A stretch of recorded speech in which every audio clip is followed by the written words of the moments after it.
Alhamdulillahi rabbil alamin. Alhamdulillahi rabbil alamin. Alhamdulillahi rabbil alamin. Anabuwa Muhammad sallallahu alaihi wasallam.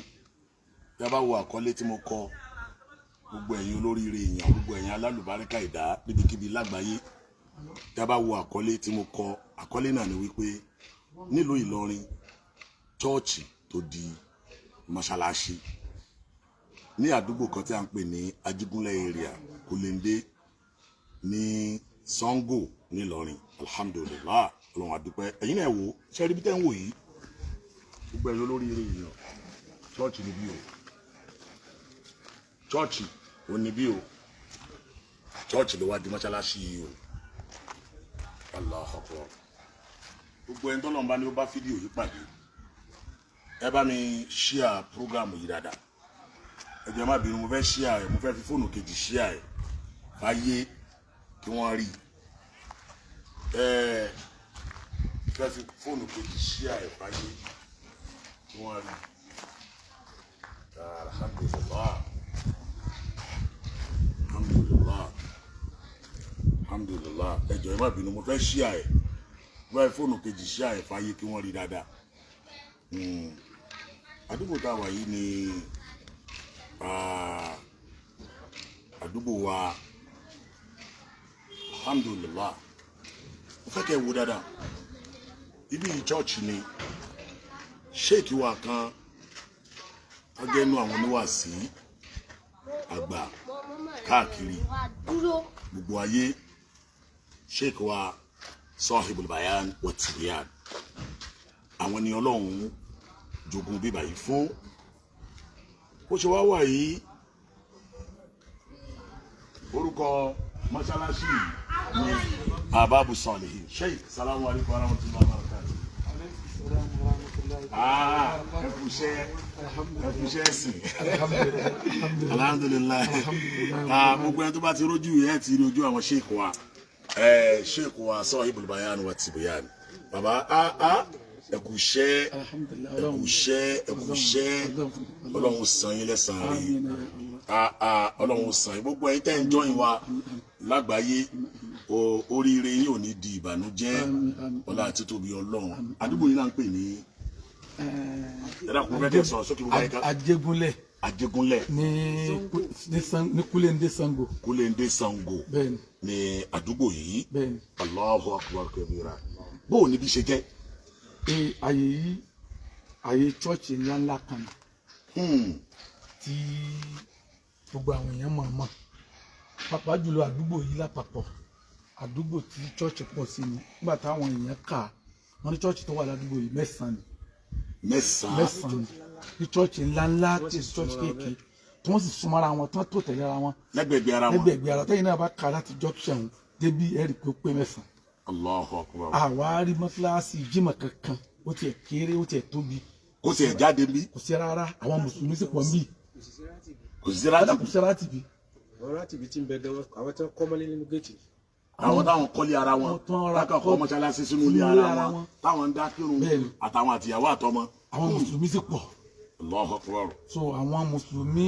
Àwọn chọ́ọ̀tì yẹn wọ́n ní èèyàn bí wọ́n tàn ara rẹ̀ síbi wọ́n ń gbá láti káàkiri àwọn mùsùlùmí lọ́pọ̀ ládùúgbò àmọ́ àwọn Christian ni wọ́n ra lè jù tí wọ́n fi kọ́ chọ́ọ̀chì rẹpẹtẹ.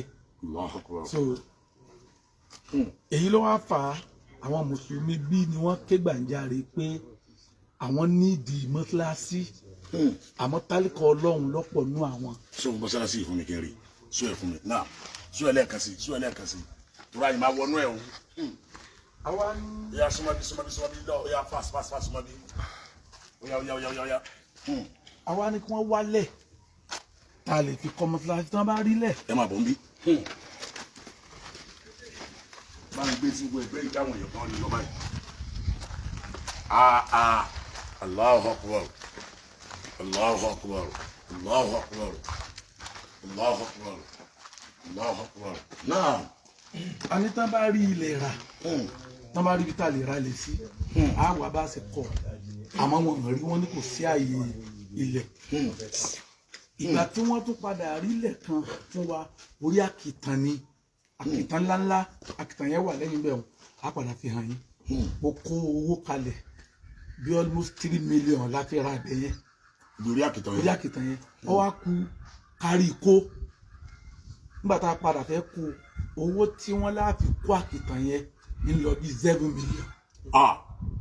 ibẹ̀ yẹn ti di àkìtàn ńláńlá á fi hàn yín so a ṣiṣẹ́ lérí bóyá a rí ìrànlọ́wọ́ gọ́fìmẹ̀ntì kí a fi bá wa kó àárí so a bá pa ibẹ̀ yẹn tì àwọn abòmíì ni wọ́n ti wá gbọ́ pé ẹni tó ní chọ́ọ̀chì bíi ó fẹ́ tà àwọn àgbàtà àrí bí àkìtàn yẹn ṣe ká wá ra chọ́ọ̀chì yẹn lọ́dún náà lọ́hùn wọ́n dá 1 million lé wa a sì wá àṣàjọ ẹ̀dùn aládùn ànábì àsàn ẹ̀sán 1 million náà fẹ́ tàbí nígbà náà lọ́hùn àsàn ó kù kí wọ́n kówé ilẹ̀ fún wa àwọn ẹlẹ́sìn yòókù wọ́n bá gbé ogun tí ẹni tó fẹ́ tà pé wọ́n tà òun náà wá gbèrò láti fowó lé wa ó tún ní òun sọ di 2 million àtúnwá kì àtúnsán lẹ́yìn ìgbà yẹn ó tún ní rárá ó tún ní òun tún fẹ́ fi 1.5 lé pé 3.5 lòun tà asàtúnwọ́ náà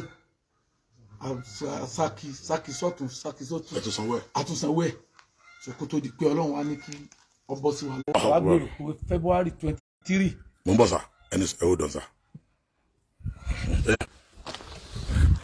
now mo gbádùn ọ̀rọ̀ yín sá. àwa wò pé February 23 yìí ká kí Jímọ̀ ká bẹ̀rẹ̀ sí kí Jímọ̀ àkọ́kọ́ níbí February Jímọ̀ tí ń bọ̀ yìí ká bẹ̀rẹ̀ ẹ̀rù ń bẹ̀ káwọn èèyàn mọ̀ pé àyè chọ́ọ̀chì yìí o ọlọ́run ti yí padà ó ti sọ di mọ́sálásí Jímọ̀ Allahu Akbar ní ńláńlá ló kọ jẹ̀mọ́ Ahbabu Solihin Bayan Allahu Akbar kí a mọ̀ kì í bẹ́ẹ̀ bọ̀ iṣẹ́ wa pọ̀ tó kù ń bí tá a bá wo gbogbo àwọn àyè tó kù. ẹja wọnú ẹ gẹ́gẹ́ ẹja wọnú mọ́sálásí rẹ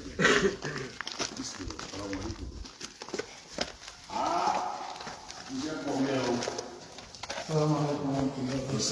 iṣẹ́ pọ̀ mẹ́ gan o òkè gbogbo lẹ́lẹ̀ yìí gan ẹ̀ tí ẹ̀ tí. ara sì ká ìfẹ́ àkànní pé ká tẹ́ ní àwọn ìlú kí òun náà.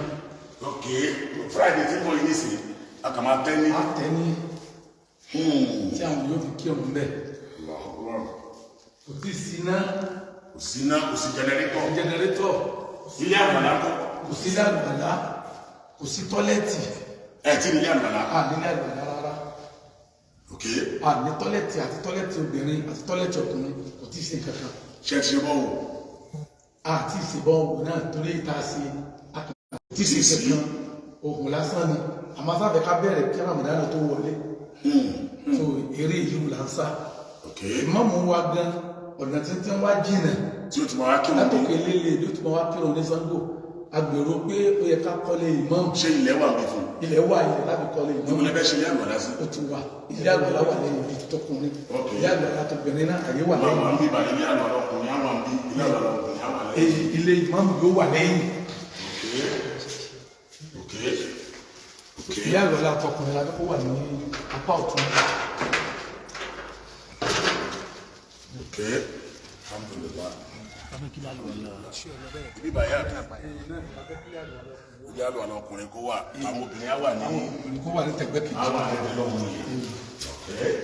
Ayé àwọn obìnrin yẹn náà. Ayé àwọn obìnrin gbọ́n mi. Àkílẹ̀ fún wọn. Gbogbo eléyìí ló kúrò yìí tí ń jẹ́ pílà yìí. Àwọn ni akànfi wọn gbé dúró bí agbára wa ṣe mọ pílà gẹ́gẹ́ la fẹ́ kó wà bẹ́ẹ̀. Fọ́nà tẹ bá wo ní mọ́sálásí gbogbo mọ́sálásí ìgbàlá àdúgbò ti wà. Kò sí pílà ẹ̀yọ̀ kálá mi rẹ̀. Irin yìí nìkan ló gbàgbé. Irin yìí nìkan ló gbé dúró gbogbo ẹ̀ bó ṣe wà yìí. Pílà kankan sí mbẹ́ búlọ̀kù lásán ni. Tọ́lá rí pé ká tó mọ̀ tètè mọ́ ṣe gbogbo pílà yẹn kankan. Ìta ní ta fẹ́ fi sí òtó kan. Bó ṣe ní bàbára ẹ̀ ṣe wà lẹ́kọ̀ọ́ ṣe lórí àmọ́ ká kọ́ sí bágbára wa ti mọ náà. Tá a bá padà wá rà nù gbogbo àwọn ẹ̀rà nù. A sọ wọn di pílà gbogbo ibi tó yẹ kí pílà wà láàrin ayọ̀ sí gbogbo ibi tó yẹ kí faranda wà mẹ́ẹ̀ ayọ̀ sí sóró wa gẹ́gẹ́ pé kò sí sóró gbogbo ibi tó yẹ kí sóró wà ayọ̀ àmọ́ afẹ́ ká kọ́kọ́ ṣe léyìn náà kí ẹ̀sìn ó tẹ̀ kọ́kọ́ bẹ̀rẹ̀ láàrin bí. ẹ̀sìn ti wá bẹ̀rẹ̀ gbogbo ayé ti rí báyìí inshallah bí kúndùrà ti live mo ṣàdéhùn fún yín pé project yìí during this coming Ramadan project yìí máa bọ́ sí orí afẹ́fẹ́ ayé all over the world gbogbo ènìyàn rí àáfàá wa bàbá wa Sheikh Sohibul Bayan Watibyan adamallahu hayatahu. Àwọn ni wọ́n gbìyànjú ni wọ́n ṣe léyìí, wọ́n ti gbìyànjú láì ṣe donation, láì gbowó lọ́wọ́ ẹni kankan ju wípé iṣẹ́ Ọlọ́run náà ti wá dé báyìí, gbogbo anáàlá àwàjọ ṣe ṣò fídíò náà. Àwọn nǹkan tó kù tá a nídìí bí a nídìí generator ńlá, a nídìí speaker tó ní ma fi sọ̀rọ̀, a nídìí tiles kan wọ ìlẹ́lẹ̀ yìí, a nídìí pillar, a nídìí ilé imam, a nídìí ilé àlùwàlá, a nídìí sóró mọ́ṣáláṣí tí ó máa jẹ́ àmì mọ́ṣáláṣí tí wọ́n bá àmì mọ́ṣáláṣí rẹ̀ tó mọ́ṣáláṣí náà wọ́n ní sóró ni. Jẹ́ ìṣòro ọ̀rọ̀ fún bí mọ́ṣáláṣí Kaaba ṣe wà yẹn tí ó di tí gbogbo wa tá à ń lọ lé ní wọ́n gba bára kọ ni. Mọ́ṣáláṣí Kaaba wọ́n fowó ṣe ní ojúmọ́ ni, ọwọ́ òjàmbẹ̀ ni, owó òjàmbẹ̀ ni, ilé Ọlọ́run èèyàn máa náwó sí ni. Kọ́nà wọlá èyí tẹ́ tí ẹ ṣe yẹ gbìyànjú bàbá chọ́ọ̀chì ayé mo tó gbọ́ tá a fà ń sọ lẹ́ẹ̀kan pé tẹ́ǹpù wọn gan níbo ni tẹ́ǹpù wọn wà. Ok, ibẹ̀ ni ọ̀tá wọn wà. Ibẹ̀ ni tẹ́ǹpù chọ́ọ̀chì yẹn wà. Ibi ìbẹ̀rẹ̀ mọ́sálásí náà sì tóbi ní chọ́ọ̀chì náà tóbi o. Ok. Èsì chọ́ọ̀chì kékeré o, ní máa ń lánàá náà. Èyí tẹ́ ẹ bá tẹ̀lé pé yóò tẹ̀sí màgbé ńlá ni. Àyè tẹ́ǹpù rèé. Ẹ wá wo òun lè fi fíìlù lóbi. bẹ́ẹ̀ ló wọ́ lọ. Ṣé iṣẹ́ Ọlọ́run ni tó gbogbo ẹ̀yin mùsùlùmí àgbáyé gbogbo ẹ̀yin lórí ìlọ níbi tí ẹ tọ́ ìwà láàárọ̀ yìí. A máa póòsì àwọn internet mọ́ṣáláṣí separately àti account number mọ́ṣáláṣí a máa póòsì lágbára títọ́ lọ́run. Nígbàtí àwọn ètò táwọn akàbẹ́jẹ́ káwọn èèyàn kọ́kọ́ eléyìí jẹ́ gẹ́gẹ́ bí awareness. Èyí fídíò tá a ṣe lé nìyí ó jẹ́ gẹ́gẹ́ bí awareness káwọn èèyàn kí wọ́n lè rí. Another video mi ń bọ̀ tí estimate ń ta fẹ́ lò mọ́ṣáláṣí tó máa jáde. Another video mi ń bọ̀ tí estimate nǹkan tá a fẹ́ lò mọ́ṣáláṣí tó máa jáde. Sheikh mo kí yín kú rí lisa wallahi ẹ try gan gbìyànjú jazakumullahu khairan Ọlọ́run yóò sàn yín lẹ́san lórí ẹ fọkàn ara yín balẹ̀ àwọn èèyàn ti rí. a fẹ́ kí ọ̀pọ̀lọpọ̀ mùsùlùmí kan máa pàkí ẹ̀rù ní Friday tó bọ̀ gbogbo mùsùlùmí tó wà ládùúgbò yìí ẹ̀yin tẹ́jẹ́ fáǹsì wa fáǹsì Sabilun Najat ẹ wá pàdé wá ń bí tó bá dijọ́ Friday láago 12 ní agbára tọ́lọ́run aago 12 lè tó mọ́ ní gbogbo àwọn activities yẹn á bẹ̀rẹ̀ aago mélòó náà kì í jímọ̀ aago kan ní jímọ̀ yóò wáyé bọ̀tá aago 12 lábẹ̀rẹ̀ aago kan ní túbọ̀ bẹ̀rẹ̀ aago kan bá. Oyún túbọ̀ máa bẹ̀rẹ̀ láago kan wọ́n á dẹ̀ parí kútúbà á kírun á gbẹ̀rún dúró ní aago kan àbọ̀ tí ó máa jẹ́ 1:30 bọ̀tá aago mọ́kànlá àbọ̀ sí 12 ní ètò ti bẹ̀rẹ̀ níbí. À ń fi àsìkò yìí à fi pe gbogbo mùsùlùmí àgbáyé ẹ wá wo iṣẹ́ Ọlọ́run ẹ wá wo ara Ọlọ́run èyí tí àlùfáà wa gbà Sheikh Sohibul Bayan Babatunde adamallahu hayatahu eléyìí tí wọ́n ṣe iṣẹ́ Ọlọ́run ńlá òǹlẹ́lẹ́ yìí àwa náà dá sí Sabilun Najat tí ó gbé sórí afẹ́fẹ́ tó bá di during the Ramadan gbogbo ayé òní all over the world wọn kálukú ẹ̀kan sáà ìrànlọ́wọ́ tẹ́ pàṣẹ fún mi gbogbo àwọn tó ta nídìí ní gbogbo nǹkan tá a ti nídìí ẹ bá ti ṣe estimate ẹ̀ ẹ bá ti ṣe àgbè sí afẹ́fẹ́ ayé ẹni tí ó kọ́ ilé ìmọ̀ ẹni tí ó sọ pé ó mú ilé àlùwàlá ọkùnrin ààrẹ tí ó mú ilé àlùwàlá obìnrin ààrẹ tí ó mú ilé òun gbé odidi bọ́ọ̀wọ̀ ààrẹ tí ó mú gbogbo odidi sóró òun gbé gbogbo táìsì òun gbé pílà mélòó ló wà mí mẹ́jọ ló wà mí iye pílà tí ó bá wà mí gbogbo àwọn tí ó bá wà gbé òun àbá wa gbé Ọlọ́run àbá wa san wọ́n ní ẹ̀san olóore ẹ ṣé gbogbo ẹ̀yin tẹ́ wò wá láàárọ̀ yìí jazakumullahu khairan Ọlọ́run á san yín lẹ́san olóore wassalamu alaikum warahmatullahi wabarakatuh.